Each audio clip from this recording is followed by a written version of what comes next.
Big boss Malayalam season 6 നിന്നും ഈ ആഴ്ച പുറത്തായിരിക്കുന്നത് അപ്പോൾ യമുന റാണിയാണ്. ഇപ്പോൾ ബിഗ് ബോസ് വീട്ടിലുള്ള മറ്റു കണ്ടസ്റ്റൻസിനെ വച്ചിട്ട് ഏറ്റവും വീക്ക് ആയിട്ടുള്ള ഒരു പ്ലെയർ തന്നെയാണ് യമുന റാണി.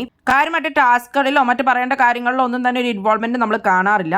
ബിഗ് ബോസ് വീട്ടിൽ നല്ലൊരു കൂട്ടുകെട്ട് ഉണ്ടാക്കിയെടുക്കാൻ യമുനയ്ക്ക് സാധിച്ചില്ല എന്ന് വേണം പറയാൻ. ബിഗ് ബോസ് വീട്ടിൽ നിലവിലുള്ളതിൽ യമുനയും ശ്രീരേഖയുമാണ് കുറച്ച് ഏജ്ഡ് ആയിട്ടുള്ള ആളുകൾ, ബാക്കിയുള്ളവർ യങ് ആയിട്ടുള്ളവരാണ്. യമുനയും ശ്രീരേഖയും കൂട്ടുകൂടുന്നതിന് പകരം അവർ വഴക്കായിരുന്നു ബിഗ് ബോസ് വീടിന്റെ ഉള്ളിൽ. ജിൻഡോയുമായിട്ടായിരുന്നു യമുനയ്ക്ക് കുറച്ചെങ്കിലും കൂട്ടുണ്ടായിരുന്നു. ജിൻഡോനെയാണ് യമുന എപ്പോഴും സപ്പോർട്ട് ചെയ്ത് സംസാരിക്കാറ്. ആദ്യമേ തന്നെ നോമിനേഷനിൽ വന്നെങ്കിൽ പുള്ളിക്കാരി പുറത്തായേനെ, പക്ഷെ പവർ ടീമിലും കാര്യങ്ങളും ആയതുകൊണ്ടാണ് പുള്ളിക്കാരി നോമിനേഷനിൽ വരാതിരുന്നത്. കഴിഞ്ഞ ആഴ്ച നോമിനേഷനിൽ വന്നേ പിന്നെ കുറച്ചധികം പൊട്ടിത്തെറികൾ പുള്ളിക്കാരിയുടെ ഭാഗത്തുനിന്നും ഉണ്ടായിട്ടുണ്ടായിരുന്നു. ബിഗ് ബോസ് ഹൗസിൽ മറ്റ് കണ്ടസ്റ്റൻസ് എല്ലാവരും തന്നെ യമുന റാണി ഇൻവിസിബിൾ ആണെന്ന് കഴിഞ്ഞ നോമിനേഷനിൽ പറഞ്ഞിട്ടുണ്ടായിരുന്നു, ഓപ്പൺ നോമിനേഷനിൽ. അതിനുശേഷമാണ് കുറച്ചെങ്കിലും പുള്ളിക്കാരി ആക്റ്റീവ് ആയത്. ഏറ്റവും കൂടുതൽ വോട്ടുകൾ നേടിയപ്പോൾ ഇന്ന് യമുന റാണി ബിഗ് ബോസ് വീട്ടിൽ നിന്നും പുറത്തായിരിക്കുകയാണ്. കൂടുതൽ ബിഗ് ബോസ് വീഡിയോകൾക്കും ബിഗ് ബോസിന്റെ ലേറ്റസ്റ്റ് ലൈവ് അപ്ഡേറ്റ്സിനുമായിട്ട് ഈ ചാനൽ സബ്സ്ക്രൈബ് ചെയ്യണേ, സപ്പോർട്ട് ചെയ്യണേ. അടുത്തൊരു വീഡിയോയുമായി നമുക്ക് വീണ്ടും കാണാം.